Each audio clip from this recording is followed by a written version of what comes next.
Right. Okay, starting to let folks into the webinar right now. Welcome to Powerhouse Arena's virtual events. My name is Chris. I'm the events coordinator, and tonight I'm broadcasting from the kids section of the Park Slope branch of Powerhouse Books. And tonight we're very happy to be hosting the launch of Sprinting Through No Man's Land by Adin Dobkin. He'll be in conversation with Phil Klay. You can buy copies of the book at powerhousebookstores.com. The link is in the event page, and I'll post it in the chat now. If you have any questions, you can use the Q&A function at the bottom of your screen, and Phil and Adin will take your questions at the end of the event, and I'll introduce them now. Phil Klay is a National Book Award winner and veteran of the U.S. Marine Corps, and the author of Missionaries, and he teaches at the Fairfield University's MFA program. Adin Dobkin is a writer and journalist whose work has appeared in the New York Times Magazine, The Atlantic, Paris Review, the Los Angeles Review of Books, among other publications. He received his MFA from Columbia University, and he is the co-host of the podcast War Stories, which looks at warfare's development through the accounts of individuals at various points in history. All right, I'll hand it over now. All right. Adin, good to see you. Congrats on the book. Thank you everyone for being here. This book is awesome. Please click the link, buy it. If you've already bought it, get another copy for a friend or get some other book from Powerhouse, because it's wonderful that they are supporting us. Adin, this is a fantastic book. It's also beautifully written, and I was wondering if you could kick things off by just giving a little reading so that folks can get a sense of your writing. Yeah, absolutely. So I'll make it easy on everyone and just start at more or less the beginning. So don't have to, contextualize it for you all. The end is in the colors hanging from Paris homes and restaurants, in the windows of apartments and department stores, in countless children's outstretched arms. The allied countries' patterns trip down the boulevards, carried on a pent-up current, red and black and blue and white and yellow. The end is in the sharp waft drifting across Hotel National Invalides courtyard, following the cannon's report, and in the a cappella symphony, voices clamoring over one another in celebration. The Belgian Brabançon, the American over there, the British Tipperary, and the French Conde Madelon. It is in the strained brass band on the Palais de Tuileries balcony, whose instruments glint, cast light onto two captured Rumpler C-3 airplanes, and in old men and women's joyous weeping at the foot of the Strasbourg statue. Since 1871, it had been draped in mourning's black crepe, but earlier its veil had been lifted, and it now floats on a flower bed cast by the passing crowds. The end is in the delicate bursting champagne bubbles whose green glass bottles are emptied as soon as they're uncorked in bistros across the city. The end is in the crowds who jostle and kiss and tell each other story on Rue des Martyrs, Camp de Jamappes, Champs-Élysées, and Rue Saint-Dominique, Cours du Commerce, Saint-André, Quai Branly, almost every street in Paris. Can it be, they ask each other, is the war really over? Henri de Grange watched the celebrations pass by on Rue de Faubourg Montmartre. Crowds renewed themselves along the blister of a road through Paris's 9th arrondissement on the Seine's right bank. The editor stood stiff. His soldier's posture hadn't yet left him. When he'd held his unit's colors, his face set for the army photographer, it had taken effort to stay as rigid as his soldiers, 3 decades younger than de Grange. Anyone who knew him would say he thought nothing of the gap. Stasis didn't suit him. De Grange always appeared in constant motion, his white hair swept back over his still dark wayward brows, his chin cocked out, his eagle nose just barely upturned as if to focus on some prey. He had watched his neighborhood dim in the preceding years, though that day it was, for at least a moment, reborn. The powder blue dressing rooms and gilt mansions of Le Grand Boulevard, their extravagant rose gardens concealed behind modest steel fences, all remained a short walk away, but the artists who had once made their homes nearby had moved to the city's left bank and carried Paris's cultural mass with them. The occasional salon and cabaret still opened its doors on fall evenings like this one, however, and new jazz clubs has moved into the shuttered spaces between, buoyed by the unending tide of the city.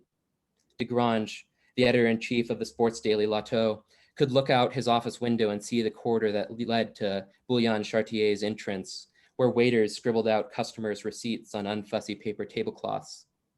He'd sometimes take his journalist to the restaurant after editorial meetings, when a walk to Boulevard Montmartre felt too far with the evening's deadlines. If he turned his head to the left, he could make out the second-story awning of Gaumont Color. The cinema's lights cast a faint glow on the opposite wall. Geometric shapes snapped in and out of existence on the pavement underfoot. Anyone outside the theater that day was subsumed by the passing bodies. Few were willing to miss the celebrations that continued into the late afternoon. For the first time in years, the streetlights remained lit as the evening aged but didn't wane. They cast a glow on people's newly freed movements into the night. Parisians, Americans, British, Belgians, most anyone who found themselves in the French capital, amassed on the streets that day to celebrate the armistice signed between the Allied countries and Germany. They arrived knowing the fighting on the Western Front had ended at 11, though most who crowded onto the avenues hadn't yet heard what the document's terms were. Whatever clauses and subclauses had been agreed to by their leaders and those on the table's opposite sides mattered little to the people's immediate celebrations. It was enough that the thing was through. Nice, it's lovely. Yeah, I I think the writing throughout is really vivid. It puts you there. Salman Rushdie studied history, and I remember hearing him talk once about how he had a professor who said, you can't write about a period until you know it so well. You know how the people talk, right? And you set yourself another task, right? You had to know how it felt to ride through a shattered country. And I wanted to ask you, what it was that drew you to this specifically, the first Tour de France after World War I, and then, what was the process of kind of getting into that headspace where you could recreate the feeling of it? Yeah, I mean, on one level, I've always been drawn to the First World War, just oftentimes from its aftermath, the things that were born or at least delayed then born, or all these things that were created or delayed or stalled by the First World War. And I started by working on a novel that actually started or took place around the same time in the south of France. And when I was doing research, I, just kind of wanted to get a feel for some of the local events that this character would have encountered, and saw that the tour passed near the town. And I saw the date and thought to myself, that was just after the war ended. And it was honestly the first time I had ever really considered the longer arc of the Tour de France. I watched it, not as seriously as some, do, but had never really considered, for instance, exactly how long the race had been going on or anything like that.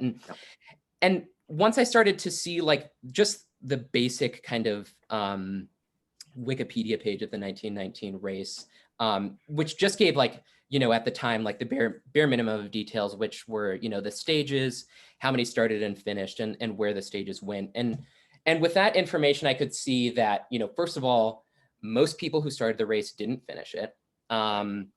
It literally traversed, the border of the entire country. And as a function of that, it rode through, the cyclists rode through the Western Front. And I saw it as an opportunity to narratively talk about the landscape of France at that time, and the rebuilding or stalled rebuilding that people were encountering. I mean, I think those first few months after a truly devastating war, where it's in some ways this blank slate and it's not clear what factors that led up to that war were going to remain and what were going to be rewritten, was really interesting to me. And the race itself was exciting and narratively compelling, but I really wanted to talk about, because of the place of the Tour de France in French history, that intersection, that particular subsection of culture being sports and that process of rebuilding through sports. And then also more broadly, what does the landscape look like, and how is the landscape affecting these individuals and other individuals who might have been watching them? You write beautifully about the landscape, both like, the way that the shells would tear up the earth and then create these indentations that would then fill with water, and then life would spring forth inside these, devastated landscapes afterwards, and the sort of scarred remains of the kind of gashes in the deep gashes in the ground that the cyclists start seeing when they get into Alsace-Lorraine, and barbed wire in irregular bundles like rusted tumbleweeds and just empty land, because this was where the front was. So but also they're just some, because they go through the Alps, they go through the whole country, and there's lovely writing. One of the bits that I appreciated in the Alps, they come out of a tunnel. Craggy walls jutted on either side of them. Skittering streams poured over rocks arranged just so. The beauty was a shock to their senses.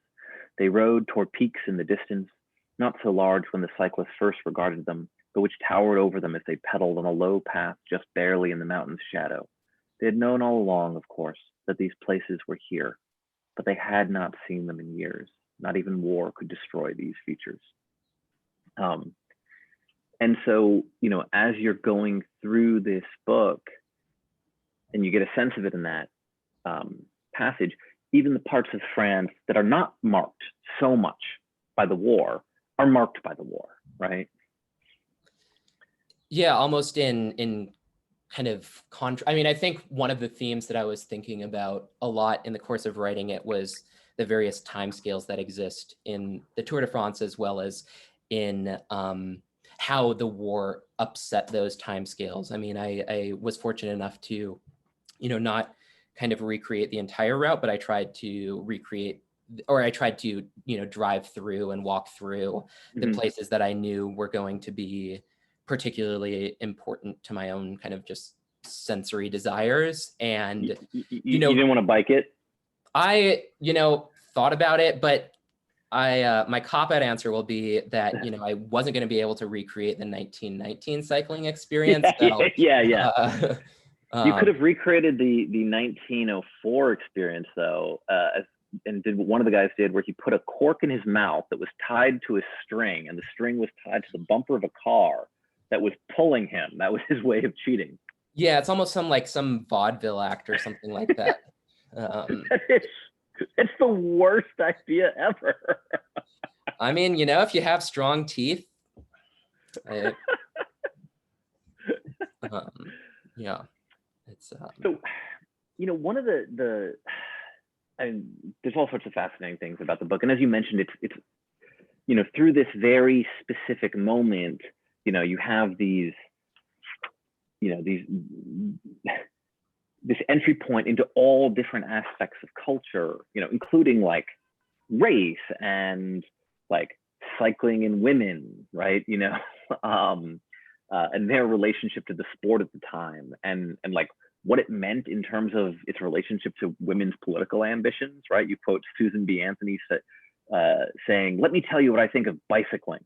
It has done more to emancipate women than anything else in the world," right? Which is a bizarre statement, coming at it cold. Well, do you want to explain? I mean, I think that the Tour in particular, but cycling as a sport and professional cycling as a sport, the Tour always cultivated, a mixing of amateurs and professionals. Cycles themselves are not pure sporting tools, but this thing that is practical for, most people who use them.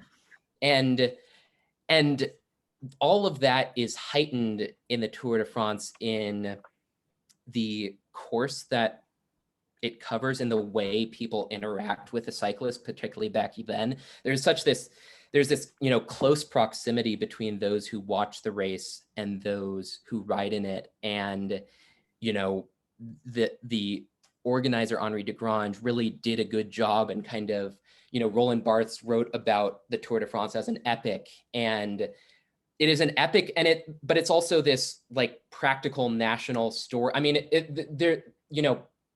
there's research that's been done by French academics about how people's sense of geography changed with the growth of the Tour de France, because here in a newspaper was the route of the Tour de France. You could know where your town was, and you could see the towns that came before and after. And so it is so bound up in culture, but also these practical developments and, political developments that are happening just as a function of, for good and ill, the people who first supported the newspaper, and the political place of the organizer, and it's hard to separate those, even if you wanted. But I also specifically and positively wanted to talk about the race within the context of the moment, rather than just the race itself. And so let's talk about de Grange, because you have some just fascinating characters in this book, like characters in every sense of the word. And de Grange is where you start. And there's, if you hear that you're going to be reading a book about the first Tour de France after World War I, there's, you have a sense that you're going to be wrapped up in something sort of, in some ways, inspirational and full of patriotic emotion. And you deal with that really well in the book. And also, just in the passages that I read, that I just read about them navigating through the landscape, this sort of like almost spiritual reckoning with what has been done to the physical landscape of the country, right? And a lot of these guys are vets. That's a whole other thing that I want to talk to you about. But de Grange, his motives in starting the Tour de France, and then his motives in restarting it, are not just sentimental, right? They're very mercenary, and he's a very sharp and savvy political player. He remains silent about the Dreyfus affair, right, when it's going on, which positions him, perfectly within this world, to be to advance as a journalist. And so do you want to talk a little bit about the origins of the tour, and who de Grange was, and how you found your way into him?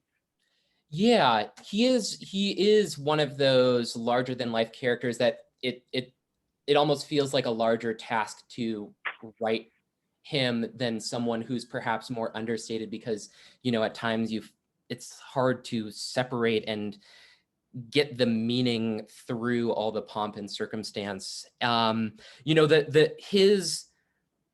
He was simultaneously a cautious and wildly ambitious person. He, was not the sort of person who was going to lead the charge on something, but once it got just enough support, he was happy to like help push it along, and then, eventually claim it as his own. And it is this, it's hard because the tour does mean so, his ambitions helped along and were helped by the particular implementation of the tour and what the tour came to mean for French people. And, part of it was, his canniness in developing certain elements and really, maintaining control of the coverage of the race, and, boosting these cyclists as, titans or heroes, while at the same time punishing them like, no one else has ever done. Past, it's hard because it's, these were cyclists who, were professionals. They volunteered for the race. They, most times continued it, but, push them past any reason, there's an instance in the first stage of that year's race where someone runs out of water. There's constant shortages in the 1919 race. Someone runs out of water. He's riding alongside someone who used to be on his same team, if I'm remembering correctly, and just says, hey, like, I can't make it another, 150 kilometers or so. Can you spare some water? The guy spares him some water. They're both penalized 30 minutes, because the very first rule that Desgrange implemented, or at least the very first rule in how you read them that year was, you can't receive any assistance from anyone. Now, did that create like a better sporting event? Not really, but like it created this overall sense of like what it helped played into a sense of what he wanted the race to be and what people over time began to see the race as. And so it is ambition and it is economic and financial purposes. He at some point is no longer the editor-in-chief of Lotto. He is the father of the Tour de France. And it's hard to separate all those things, but, it is vision combined with, absolutely, merciless management of the race. Right, and really savvy instincts. You get a sense that he believes the propaganda to some extent, but like also like very much understands how to manipulate the race. And it begins, 1903, with the idea that like, these newspapers will sponsor races and then people will follow them. And so that will boost subscription and people purchasing the paper because they want to follow the race. So a longer race is better, right? Exactly. And so this is the most ambitious thing. And, they'll have the exclusive coverage of this race. People will be, really jazzed about it. And then, creating a mythology around the people in the race, right? Where they are these kind of lone titans doing it entirely on themselves, it is an important part of it. There's a letter that he receives during the 1919 Tour de France. So the other thing that's sort of just kind of perfect timing is, it starts in 1903, it goes on for 12 years, and then it starts in 1914. The start of the race is the same day that Franz Ferdinand is assassinated, right? Yep. And then, of course, they can't do the race after that because of World War I. So when he restarts the race in 1919, he gets a letter when it's going on. Monsieur le I'm just going to murder all French names. I apologize to the entire nation of France. Each year, the valiant cyclists have passed through my small town, and I've never failed to give them a bit of assistance. For 4 years, the tour didn't take place. Like all of us, I became a soldier, and I regret it this year because I'll be deprived of applauding the kings of the road when they pass through my country. But I want to do something for them. And he donates a small amount of money to the cyclist who finishes like first in his section, right? Where they pass through his town. But that kings of the road, while the tour was not going on because of World War I, Desgrange is continuing to sort of keep up the mythology of the tour by they're devoting, when one of the fallen tour competitors dies, they make, that's the front page of the his magazine, and then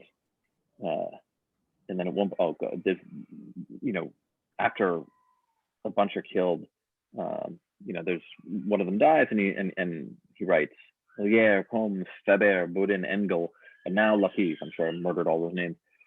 Oh, heroic dead, victims of this Teutonic barbarism, receive splendidly this beautiful son of superb France. He will be like you, worthily avenged, right? And so there's this very nationalistic purple prose where their cycling becomes a part of, and their deaths become part of the legend of the tour itself. And then you have some of these guys who served in bicycle units in World War I. Can you talk a little bit about that? That was fascinating to me. Yeah, I mean, well, for those who are not familiar, there were cyclists in, units during the war, mainly conveying themselves between, the front and, rear towns, or, as quick kind of reaction forces between various places on the front. Bicycles were not always so much quicker, but, once you were at least out of a trench, you could, whatever road was remaining, you could hopefully get yourself a little bit faster to the next location by riding on a bike, as opposed to marching. And for some of these cyclists, particularly the slightly older ones who had were maybe called in from the reserves at that time in France, there you wound up spending ultimately, I think, 28 years in uniform. First your standard kind of obligatory service, and then kind of lower echelons of reserve service. And if you were kind of in that first crop of reserve service, you might be able to, stay on a bike as opposed to just joining a line infantry unit or something like that. And, one of the cyclists, Eugene Christophe, winds up serving in a cycling group and as a mechanic there, which, helps him in the race, because, these cyclists were really alone on, between the starting and ending towns. I mean, there were a couple, checkpoints along the way, but, nowadays the tour stages are kind of between 20 and 150 kilometers or so. And back then it was, 300, 350, 400, almost up to 500 kilometers, where you're starting at 2 or 3 in the morning and finishing in the evening. And, self-sufficiency and, knowing the intricacies and mechanics of a bike, in addition to, how to ride it well, was, equally important. Yeah, I mean, like, because they're just on shattered roads. There's a funny part of it where you're just talking about like the number of punctured tires early on in the race. And the winner of the first stage, like, he's riding through a town, and then like he just snaps the front fork of his bike, and then that's it. You just describe him like walking into town, which has been just tremendously disappointing. And so, yeah, that, Christophe was able to he was able to train a little bit, and also had that skill with operating the bikes. I mean, one of the guys was Francis of the Croix de Guerre, right? And he had also been a cycling liaison, and he had been in the Battle of Verdun, been on the receiving end of an artillery bombardment. The shells dropped around him. Shrapnel pierced his left flank. On the ground, turned to craters, he saw his captain lying unconscious. Francis lifted up his officer and transported him to an ambulance waiting some distance away, only agreeing to be treated once he had seen that officer was safe, right? So could you talk a little bit about the conditions that these guys were emerging from to even compete in this particularly brutal race? Yeah, I mean, in the US, we, the World War I gets short shrift to World War II. And, so, and even if we were to talk about World War I, the US experience is so different than the French experience. But, this is a war that is occurring within their country. It is a war where, 25% of the population is serving in uniform, and, hundreds of thousands of casualties and dead. And,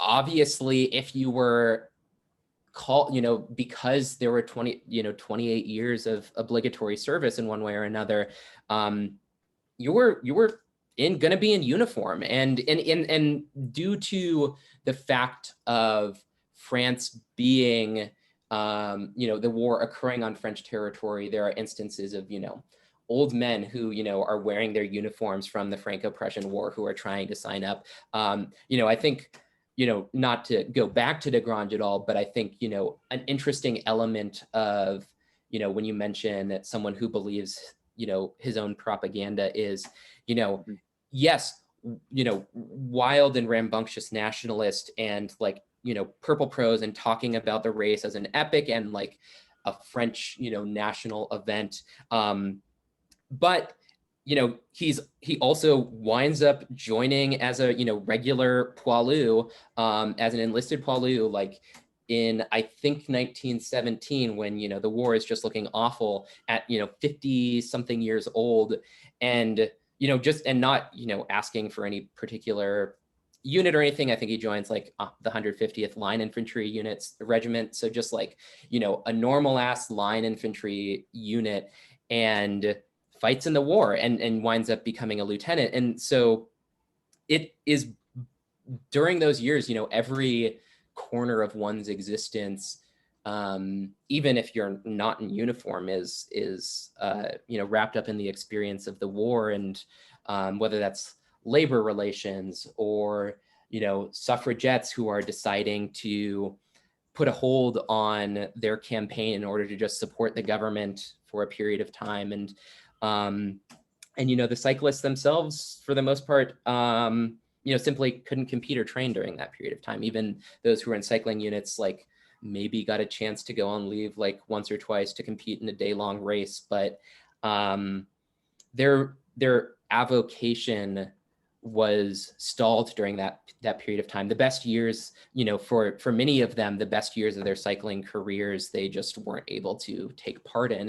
And so they're coming out of the war, with that experience, and fortunately for them on the course, those who were younger simply just didn't have a chance to compete ever. So they wound up, the tour cyclists who did particularly well, or at least more of them than in another year, wound up being older cyclists who would have been out of contention for the prize. And so it really does bind, every corner of one's life. Yeah. It's sort of like those baseball statistics where there's like an asterisk for the guys, maybe had steroids.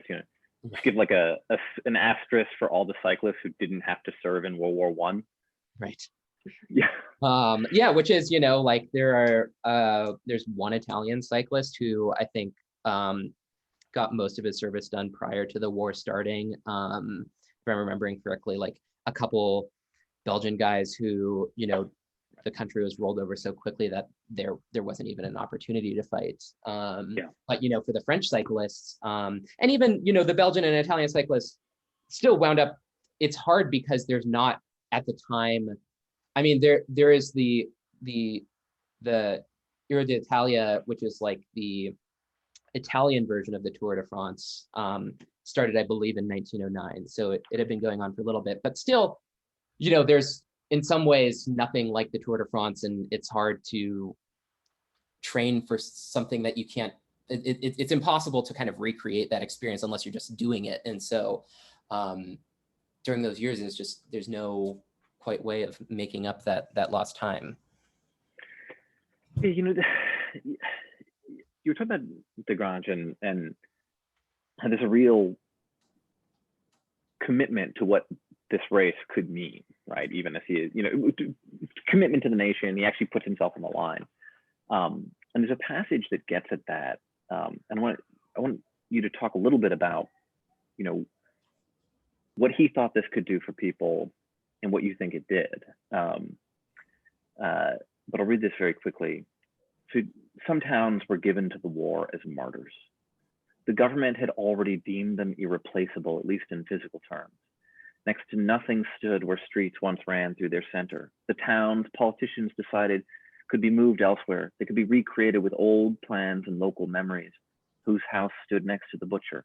Which town hall features should be preserved and which were always complained about, and so on.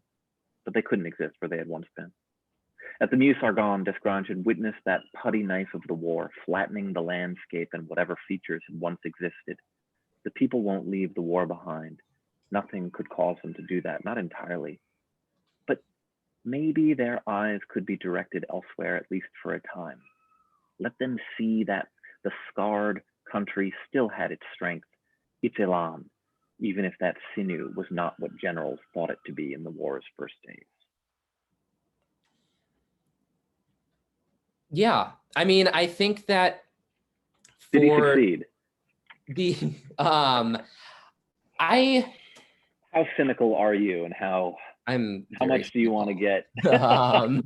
I think it's hard because I do genuinely, he did, when he was writing about how French boys should kill Germans where they stood and things like that, he that was not a business decision on his part. In fact, Lotto started predicated on the fact that here was a sports daily for people who didn't want to read about politics in their sports, of course. Never heard that before. Yeah. And once there is a clear enemy, that kind of mandate goes out the window. But I do, for all intents and purposes, as best as I have been able to, study and kind of his life before and after that fact, like he did genuinely hold these beliefs, and like in the last years of his life was, strongly, pushing for a second world war, when plenty of other Frenchmen, were trying to think about whether appeasement was possible up until, the invasion of Belgium.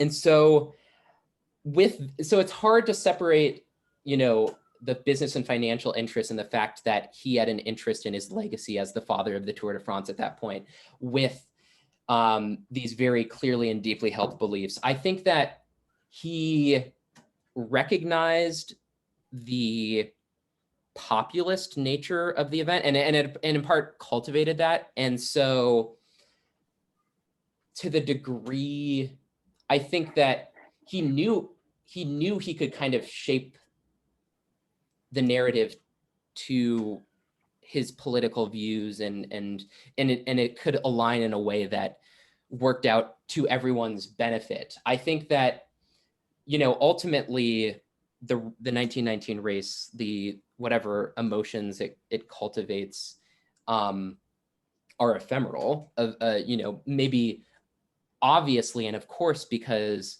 a single bike race can't do so much, but I do think something I go back and forth on is,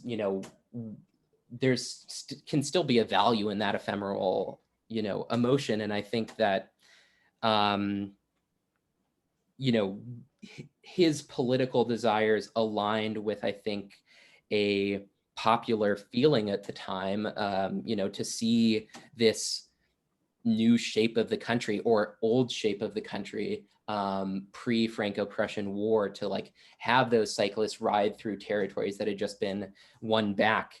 So it's hard to totally disentangle. I feel like I can be cynical and say like he's, that it was still a celebration for people, and a feeling of an outpouring of not resistance exactly, but of lingering strength or something like that. So I think it can be all things at the same time, maybe. Yeah, I mean, one of the things that I really like about your book is, in the passage that I just read, I mean, it's beautiful writing, right? It says it's more beautiful than Vic Raj could have managed, right?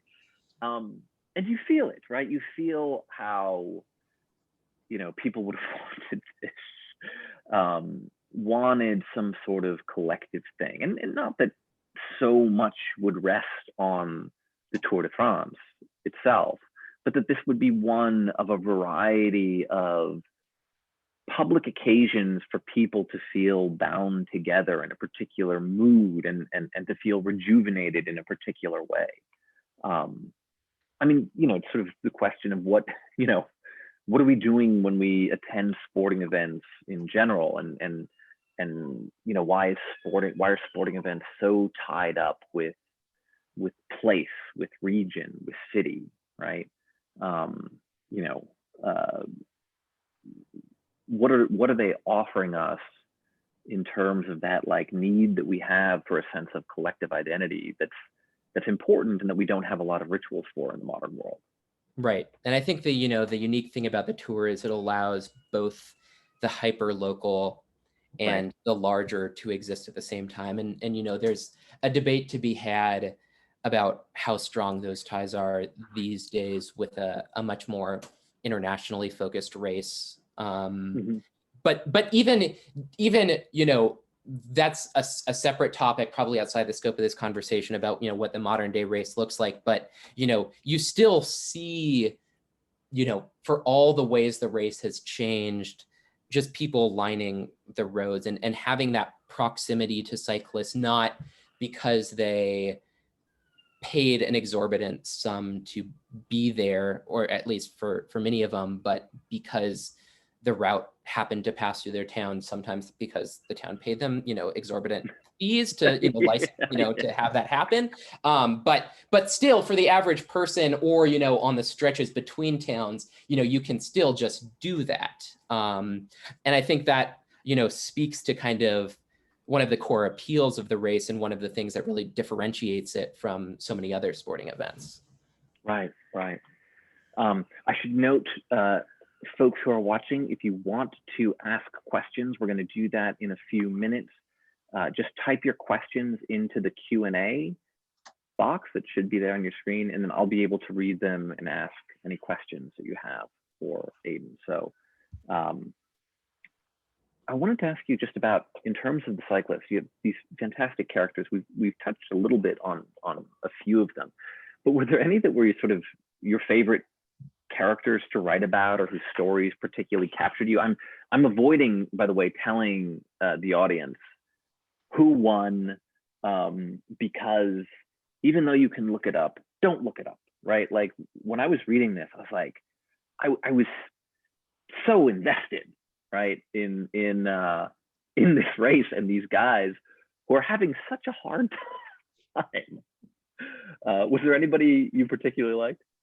I am fascinated with the character of Henri Pellissier, not for good reasons exactly, but just is another one of those real, well, and actually, I mean, I am interested in him as a foil to Desgrange, and really, you know, he's kind of also one of those people who goes way further than is necessary, but also believes, you know, has genuine beliefs behind it. So Henri Pellissier was a very competitive cyclist, a favorite for the race, a little bit past his prime in Desgrange's eyes, but, you know, a really hyper competitive cyclist, and one of the few at the time who really, for him, cycling was a full-time professional thing as opposed to something that was seasonal or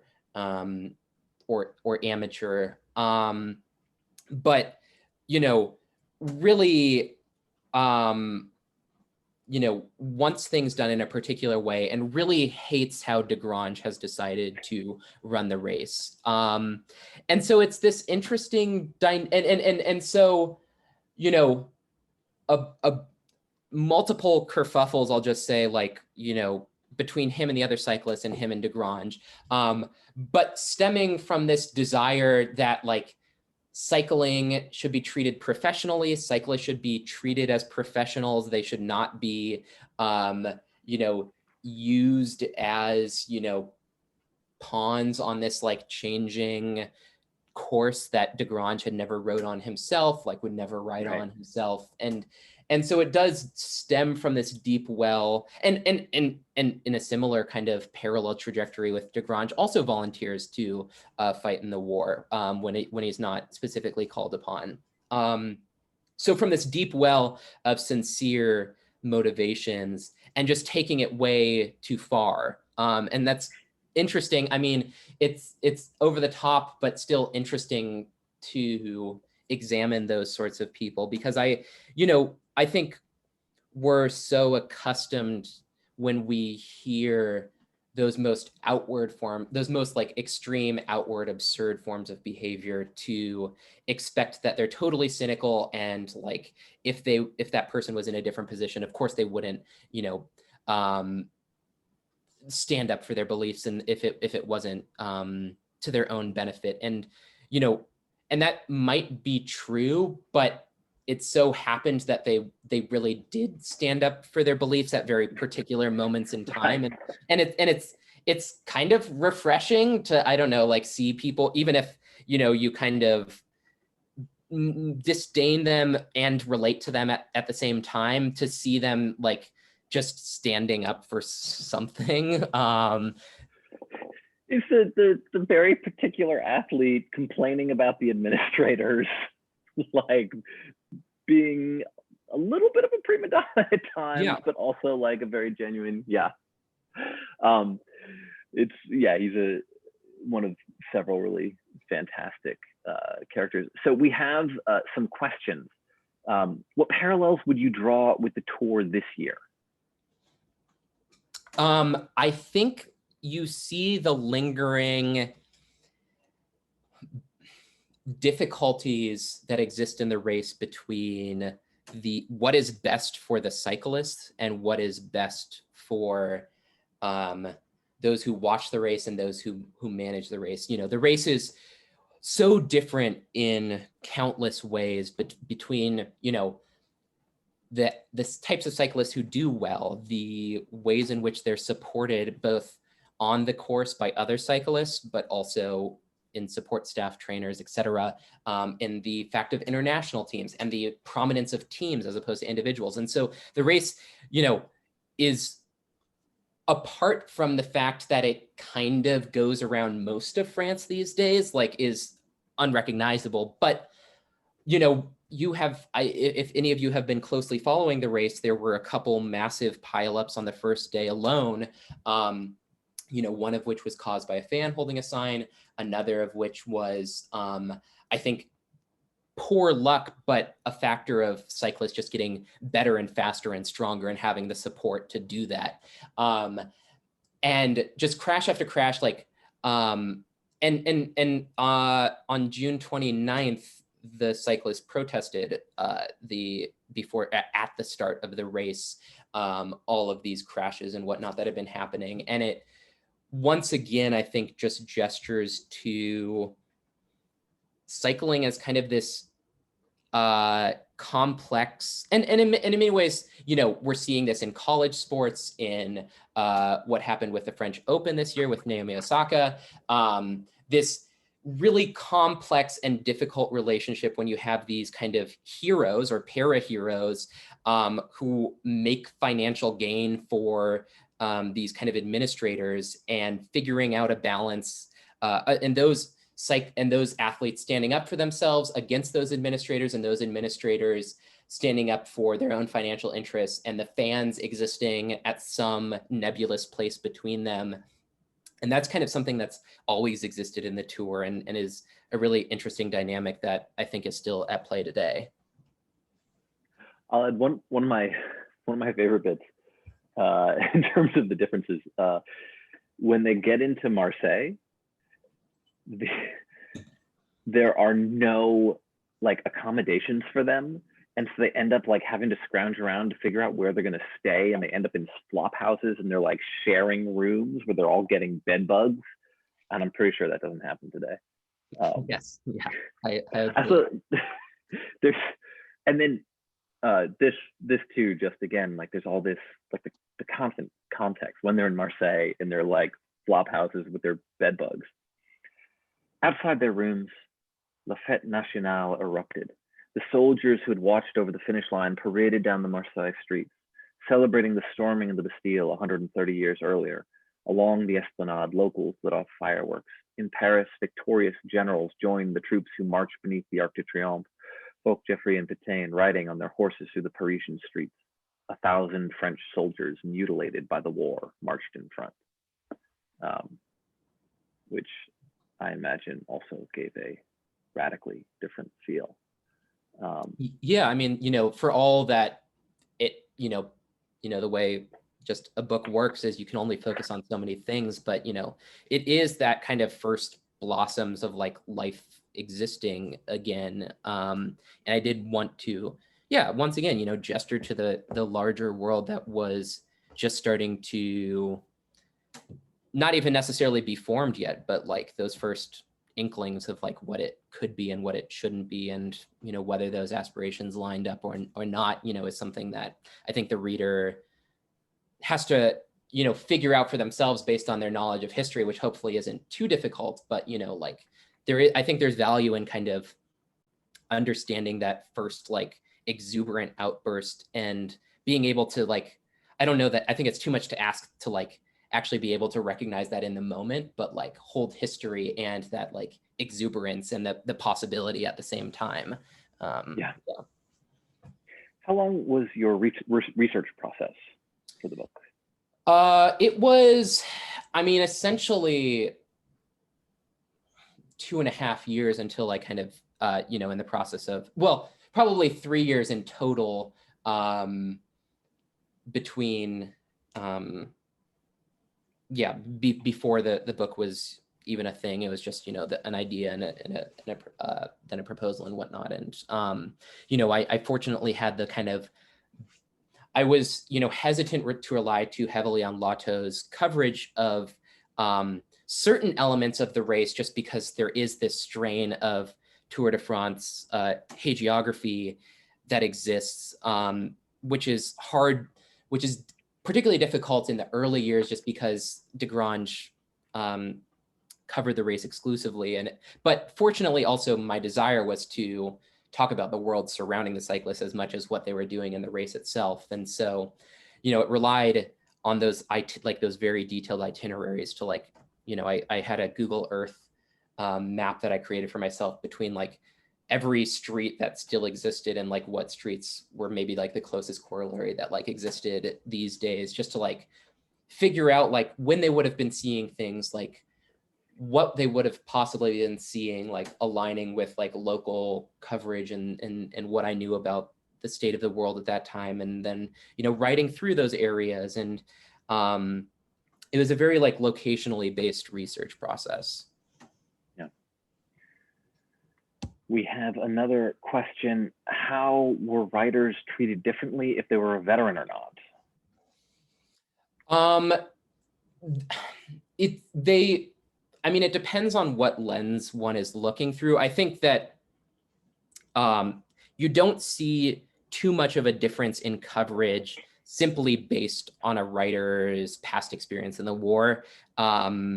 You do see differences in coverage between French cyclists and Belgian cyclists and Italian cyclists, which is a continuity through, past World War II, is that,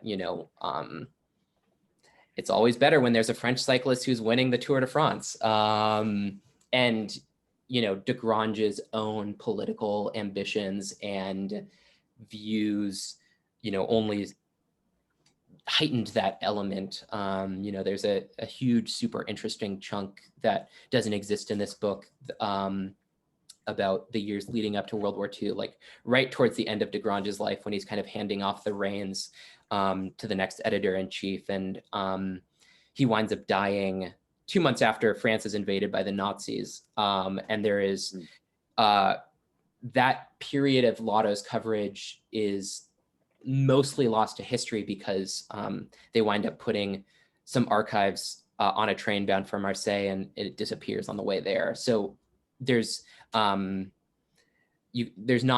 any written records of like the debate that existed between him and his successor about, how the tour might or might not exist in 1940. But I know that they had very strongly divergent approaches to the war, or the, what wasn't a war for at least Frenchmen at that time.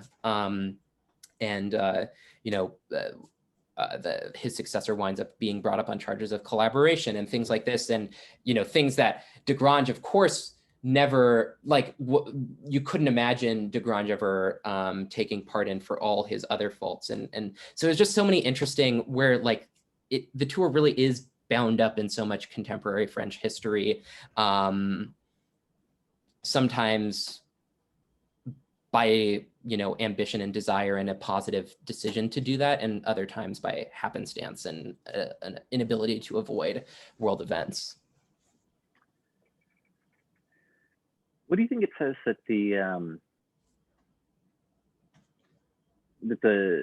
the writers status as a veteran or not was not so important, but the nationality really was.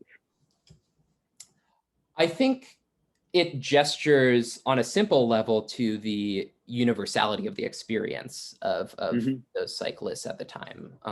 You know, you weren't going to be a competitive, you know, by age, you simply weren't going to be a competitive cyclist if you also weren't in uniform, unless you happened to get, you know, leave for one or another reasons. And then, you know, depending on what that reason was, you know, might also limit one's ability to take on the Tour de France. And so I do think it gestures to that. I mean, you know, what people did in the war was brought up, and if there was something particularly notable, but, you know, for the most part, it was, you know, and there are good, you know, small quips by the cyclists about, you know, if they're staying in barracks, you know, how, you know, they're thinking back to, you know, having done this just months ago and things like that. And, but in terms of how the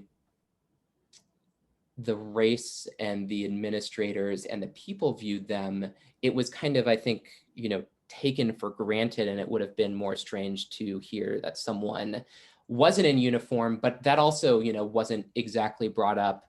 And I don't necessarily have any research that indicates if people had harbored particular attitudes towards individuals because they maybe, for one reason or another, didn't happen to serve. But I think, you know, for the most part, if you could serve, you just did because there was no other choice. And it was such a universal experience that, you know, everyone went through some element of the war in one way or another. And that was just recognized for what it was. Right. So people weren't necessarily like, it was noted that, you know, like Francis was a war hero, but like that wasn't. Yeah, and, you know, if they rode through a place where they maybe fought or things like that, or, you know, there are, you know, or if they, you know, obviously not if they died, but, you know, there were siblings who died who were also cyclists and things like that. And, you know, those elements were brought up if it really,